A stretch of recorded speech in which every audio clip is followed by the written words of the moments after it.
kepala ular naga. Oh, itu matanya, Mbak ya? Iya, kayak tengkorak gitu loh. Oh, kayak tengkorak. Iya. Lah ekornya ada di bawah sana. Yang ini kan kuda. Kuda ini, Mbak. Ini tunggangannya Mbak Damar. Damar. Kalau yang ini itu tempatnya harimau. Ya, harimau dua di sini. Sini satu, sini satu. Samil, menemukan apa, Samil? Apa itu? Semar. Waduh, Samil, ini pusaka ini, Samil.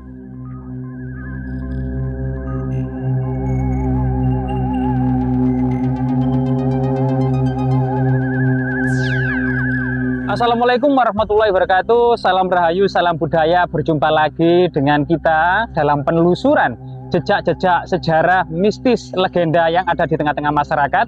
Kali ini memang tidak banyak orang yang tahu lokasi yang sangat tersembunyi namun sangat keramat. Identik dengan nama Karesian pada masa kerajaan Majapahit ya, salah satu tiga dari agama terbesar, Tripaksa. Yang pertama adalah agama Hindu sebagai agama terbesar atau Kasaiwan, yang kedua adalah agama Buddha, dan yang ketiga adalah agama Karesian. Tempat para resi di gunung-gunung. Dalam kitab Negara Kertagama ada 7 Karesian. Antara lain Sumput, Rumpit, Buton, Pilan, Jagadita, Pawitra, dan Pucangan. Mungkin lokasi ini adalah salah satunya. Mari kita telusuri bersama-sama. Ya, bersama-sama dengan anak ajaib ya. Nah, iya.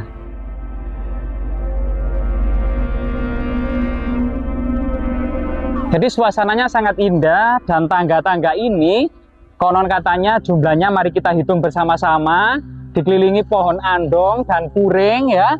Suasananya sangat mistis sekali. Dan tentunya lokasi paling tinggi pada masa dahulu adalah lokasi yang sangat-sangat suci.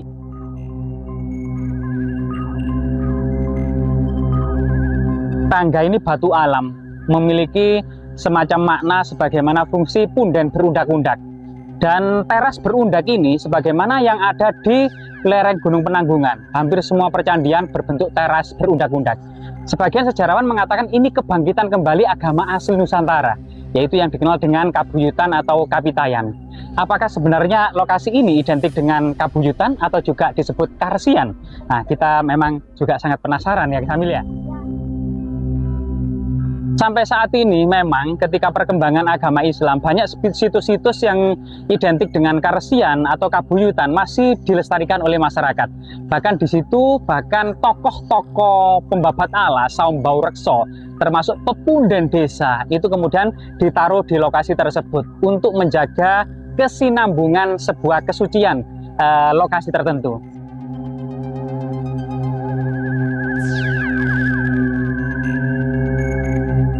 Oh, ini namanya lambang Suryah Majapahit. Jadi ada Dewa 9 ya. Di tengah itu Mahadewa, ada Kubera, ada Bayu, ada Agni, dan lain sebagainya. Ini adalah Dewa penjuru arah mata angin yang menjadi simbol sekaligus lambang dari kerajaan Majapahit. Termasuk kemudian dalam artian Majapahit yang ada di tengah dikelilingi oleh wilayah bawahan. Ada Matahun, ada Kahuripan, ada Tumapel, ada Singosari, ada Kadiri, ada Daha, ada Wengker, dan ada Kabalan dan Pamotan dan lain sebagainya. Itu adalah yang dipimpin oleh raja-raja kecil di bawah kekuasaan dari Maharaja Majapahit. Ini juga disebut juga buah maja geringsing. Jadi buah maja yang dibelah menjadi dua, yang biji-bijinya itu membentuk seperti simbol-simbol Batara Nawasanga. Jadi ini juga merupakan simbol dari buah maja ya. Nah, pemirsa, kita sudah mulai sampai ya di sebuah puncak yang paling sakral dan paling keramat ini. Coba kita sowan dulu. Rahayu, Rahayu, Rahayu. Nah, ini kita ketemu dengan Mbah, ngapunten sing kathah, Rahayu, Mbah. Ini kok ada batu semacam gerbang masuk ke area ini, Mbak ya? Iya. Nah, ini memiliki mana apa kalau boleh tahu? Kalau ini Jelaskan, berbentuk kepala ular naga. Oh, Kalau ini kepala ular naga, Mbak ya? ya. Oh, itu matanya, Mbak ya? Ya. Luar biasa, Mbak. Ini kepala naga mungkin maksudnya atau simbolnya apa, Mbak sebenarnya? Ini untuk jaga. Penjaga, Mbak ya? Iya. Oh, ini, Mbak ya? Iya. Kenapa kok berwarna hijau, Mbak? Selalu ini, Mbak? Ini kalau kan kena lumut lah kayak Iya. Kalau biasanya kan kayak tengkorak gitu loh. Oh, kayak tengkorak. Iya. Tiap sepanjang tahun warnanya hijau Mbak ini ya? Iya. Karena selalu berumut ya? Iya. Mungkin menandakan kesejukan dari Mbaknya ini gitu ya Mbak ya? Iya. Luar biasa Mbak ya, ini jadi kepala naga raksasa yang menjaga lokasi ini. Iya. Lah ekornya ada di bawah sana. Oh, ekornya sampai bawah sana. Iya. Berarti mengelilingi bukit kecil ini. Iya. Mirip dengan legenda atau cerita Baru Kelinting. Kalau sedikit boleh tahu Mbak ya, sebenarnya siapa sih Mbak seseorang yang dipundenkan di lokasi ini? Yang ada di sini tuh sebetulnya tuh ada 5 orang.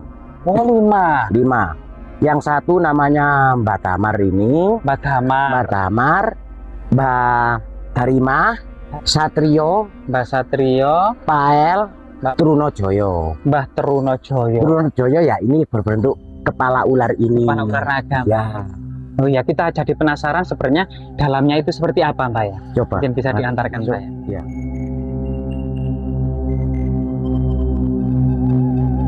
Lokasi yang sangat keramat ini kalau sejarahnya ya Mbak Jono ya, memang sangat identik dengan era-era atau masa-masa kerajaan Majapahit Mbak Jono ya. Betul, betul. Mungkin dalam hubungannya lokasi ini dengan kerajaan Majapahit yang di Trowulan, mungkin Mbak Jono bisa sedikit memberikan informasi tentang hal itu Mbak Jono.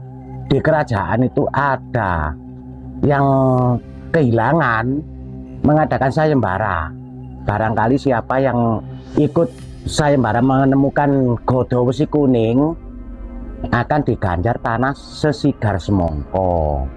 Lah terus dia itu ikut sayembara yang menemukan ternyata yang ini Mbak Damar ini, tapi ada di tengah jalan itu dirampas sama Punggowo. Punggowo kerajaan Majapahit. Iya, katanya itu capek dibawakan gitu kan, dia yang bawa kuda, sedangkan Mbak Damar ini kan nggak bawa apa-apa, jalan-jalan gitu. Ternyata dia itu basuh tangan ke sungai, datang lagi ke jalan, dia sudah nggak ada, tahu-tahu ada di kerajaan sana. Nah Mbak Damar nyampe di sana itu katanya ngaku-ngaku Ya. padahal dia itu yang menemukan sebetulnya, tapi nggak diakui sama Punggawa II itu. Iya, betul. Katanya dia yang mengakui yang menemukan. Betul. Akhirnya rajanya itu kemungkinan itu percaya sama Punggawa itu. Akhirnya nyuruh Mbak Damar pergi. Gitu. Jadi dikasih Mbak Damar itu dikasih kuda 1. Disuruh pergi lalu dia jalan ke arah timur sampai sini arahnya. Nyampe di sini itu dia itu bikin kemungkinan ya bikin rumah atau gimana, gubuk kan nggak ngerti saya ya. Iya. Nyampe di sini tinggal di sini ternyata dia tuh. Di lokasi ini Mbak ya. Iya. Nah sebetulnya di sini itu kalau bagi orang yang bisa melihat terus terang ini berupa pendopo sangat besar, 2 jumlahnya. Secara gaib ya, kayak pendapa Istana Majapahit itu. Nah itu pendopo 2 Ya. itu ditempati sendiri di sini tuh. Ada pendampingnya kalau nggak salah 10 orang, tapi di bawah sana. Menjaga di bawah. Iya. Nah di sini tuh ada orang 1 yang ikut di sini jadi abdi dalam, namanya Mbak Darimah. Sama-sama tinggalnya juga di sini, malah kuburannya di situ di bawah pohon. Nah itu kalau yang tahu batu 2 itu yang 1 itu sebetulnya kuda. Di sini itu pengalaman Mbak Jono sendiri pernah atau mungkin juga sering diberikan semacam pusaka asli kerajaan Majapahit. Kalau itu memang dikasih saya. Jangankan pusaka, ilmu juga dikasih, terus terang saya. Ilmu seperti apa itu Mbak? Ya untuk buat nolong orang, makanya saya bisa nolong orang, apa itu dari sini semua. Oh, kalau minta pengobatan Mbak gitu ya? Pengobatan Atau juga kesuksesan mungkin? bisa. Atau juga semacam agar dagangannya laris gitu? Ya gitu bisa. Oh, banyak sekali berarti ya? Itu dikasih pusaka. Kalau nggak salah pusaka itu lebih dari 10. 10 dari lokasi ini Mbak? Dari lokasi ini. Berarti Punden ini juga bisa dikatakan penuh dengan pusaka era kerajaan Majapahit. Yang pertama itu saya dikasih berupa keris 1. Pertama awal-awalnya itu, tapi ini waktu terbengkalai belum terbangun seperti ini. Iya. Itu saya di PTP barang itu jumlahnya 1. bermimpi disuruh bersihkan ini, lalu dipasrai masalah tempat tinggal ini. Selanjutnya barang itu kemunculan terus tiap malam Jumat Legi atau Senin Legi, sering muncul. Berarti banyak Mbak ya di rumahnya? Pusaka ada. Ya. Kalau yang pusaka barangkali ada yang mau mencalonkan jadi penjabat istilahnya, perangkat atau apa, Atau lurah nah itu bisa. Atau mungkin ada apa obor rampai khusus kalau ke sini agar mungkin terutama memang harus ditemani Mbak Jono ya. Ya, Harus membawa apa biar kemudian para netizen nanti atau yang melihat ini bertanya-tanya. Kita nanti ke sana itu membawa apa Mbak? Karena kita ada hajat seperti ini, misalnya anaknya mau daftar tentara, polisi atau mau mencalonkan lurah, ada obor rampai tertentu nggak Mbak syarat-syaratnya? kalau masalah kesini tuh bawanya cuma ringan bagi saya. Nggih. Itu cuma bawa bunga 3 macam. Kalau bahasa sini tuh gading, kalau yang lainnya kan nggak mengenal gading, itu namanya kantil, bunga kantil. Bunga kantil, bunga melati, bunga kenanga. 3 macam itu. 3 macam. Dia sambil bawa apa tujuannya itu minta apa gitu. Ada cerita besar Mbah, misalkan ini menjadi semacam koleksi perpustakaan di Inggris, menjadi semacam buku terbaik di dunia. Itu namanya Serat Damar Wulan. Apakah mungkin nama Mbah Damar ini juga identik dengan tokoh Mbah Damar Wulan dalam tradisi masyarakat Trowulan itu? Kalau ini saya terus terang Iya Mbah. belum bisa memastikan. Oke. Karena apa? Dia itu sebelumnya itu saya minta namanya aja, ingin tahu namanya, nggak dikasih sebetulnya. Bilangnya gini, apa gunanya nama? Walaupun kamu panggil saya demit atau setan, saya ikhlas, bilangnya gitu. Tapi sekarang saya terus tekan terus, kan nggak enak. Kalau sowan ke sini nggak tahu namanya, kan gitu. Ternyata dia tuh ngasih nama, lek awakmu kepingin ruh sejatine jenengku, Damar Bekti Jaya Wiguno iku asmoku. Mbak Jono ini ya orang yang pertama kali diberitahu nama dari Mbah Damar Bekti Jaya Wiguno. Siap Mbah Damar Bekti Jaya Wiguno. Iya. Selain kemudian punden yang sangat keramat Mbah Damar Bekti ini Mbah, di area ini ada batu-batu yang juga sangat keramat Mbak ya. Dan ada. Mungkin Mbak Jono bisa menunjukkan kepada kita itu ya, mana kuda, mana yang lainnya, atau mungkin punggawa-punggawa kerajaan Majapahit itu, atau pendamping dari Mbah Damar ini. Mari Mbah, kita lanjutkan. Oh, lokasinya ini Mbak Jono ya? Iya. Batu-batunya sangat keramat Mbak ya? Iya. Mungkin bisa dijelaskan Mbak Jono ya? Iya. Sebenarnya atau maknanya seperti apa batu-batu ini Mbak Jono? Nah, yang ini, ini aslinya kan ini berbentuk, ini kan kuda. Kuda ini Pak? Ini tunggangannya Mbah Damar ini. Jadi ini kuda sebenarnya ya, ini kuda. Kan yang kalau ini itu berupa maesan.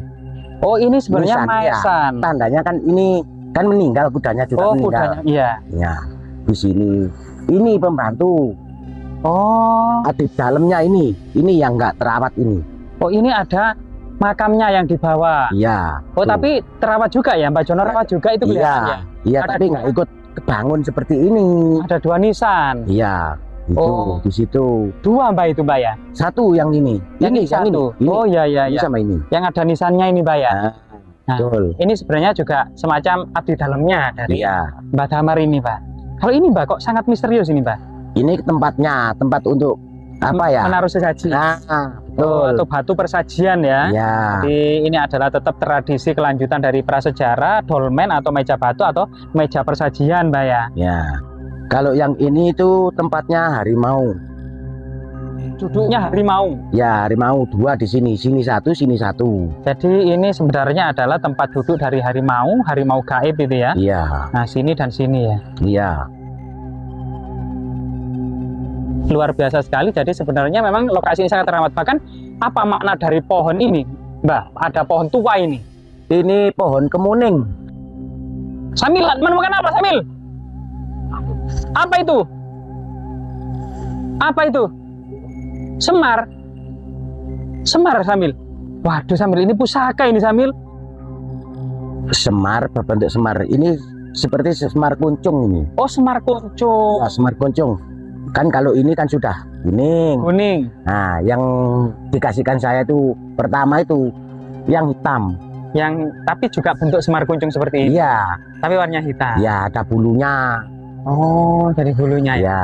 Jadi memang benar ya teman-teman, lokasi ini menyimpan berbagai macam kondisi gaib, keanehan-keanehan dan kemistisan-kemistisan, termasuk kemudian di balik itu ada semacam legenda tersembunyi. Ada seorang tokoh yang pernah berjasa menemukan pusaka Godo Wesi Kuning, tapi kemudian di tengah perjalanan ditipu oleh Punggawa Majapahit, dirampas secara licik, kemudian disuruh kembali ke kampungnya atau di lereng gunung ini. Tapi kemudian Punggawa tersebut mengakui kepada Ratu Keconowungu bahwasanya mereka lah yang menemukannya. Padahal sayembara pada waktu itu Ratu Keconowungu mengatakan barang siapa yang menemukan pusaka Godo Wesi Kuning akan diganjar tanah sigar semongko. Apa makna dari tanah sigar semongko? Atau Mbak Jono bisa menambahkan? Tanah sigar semongko itu misalkan kerajaan Mojopahit berjumlah 8.000 meter, itu separuhnya dikasihkan. Oh, separuhnya. Iya. Jadi memang benar ya, menurut legenda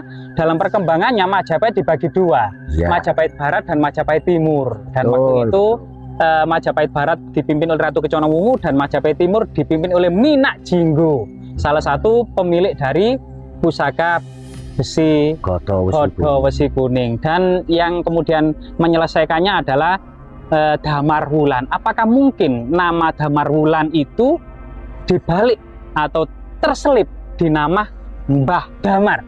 Nah ini bisa jadi ya Mbak ya. Bisa jadi kemungkinan masih membutuhkan para ahli atau para spiritualis yang lainnya untuk datang ke sini memecahkan permasalahan tersebut. Benarkah kita menemukan makam dari Damar Wulan? Nah, terima kasih pemirsa atas waktu dan kesempatannya kita bersama Mbak Jono ini. Dan Mbak Jono ini hampir tiap hari 24 jam berada di lokasi ini karena ada semacam rumah kecil ya yang di dekat Punden ini. Jadi para netizen atau para pemirsa yang membutuhkan pendampingan untuk ke lokasi ini bisa langsung menghubungi Mbak Jono. Terima kasih waktu dan kesempatannya Mbak Jono. Rahayu, rahayu, rahayu.